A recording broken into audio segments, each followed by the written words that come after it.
Brum brum brum, nandito na naman si Machong Brum Brum. Ha ha ha! Hi mama, ha ha ha! Mga kabumbrum, may nakita na naman tayo natutulog sa tabi ng kalsada mga kabumbrum.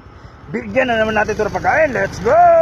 Punta tayo sa McDo mga kabumbrum para bumili ng pagkain para ibigay doon sa natutulog sa tabi ng kalsada. Katulong na naman tayo ngayong gabi mga kabumbrum doon sa natutulog sa tabi ng kalsada. Bigyan na naman tayo ng pagkain at saka pera mga kabumbrum. At least man lang sa ganitong paraan nakatulong na naman tayo. Let's go mga kabumbrum, bibili na tayo ng pagkain, let's go! Dito na tayo sa may McDo mga kabumbrum. Bibili na tayo ng pagkain para ibigay doon sa natutulog sa tabi ng kalsada. Let's go mga kabumbrum, pasok tayo, let's go! Dito na tayo mga kabumbrum, bibili na tayo ng pagkain, let's go!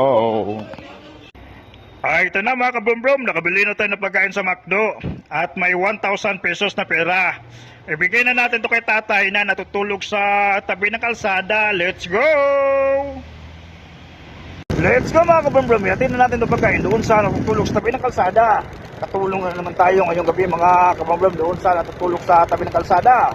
Kabigay na naman tayo ng pagkain at saka pera mga kabumbrum. At least man lang sa ganito para nakatulong na naman tayo.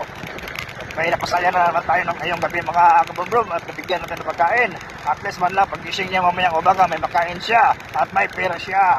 Let's go mga kabumbrum, yatin natin itong pagkain, let's go! Nandun sa tatay mga kabumbrum, lapitan natin para ibigay itong pagkain McDo at saka 1,000 pesos na pera. Let's go, lapitan natin mga kabumbrum, nandito sa tatay.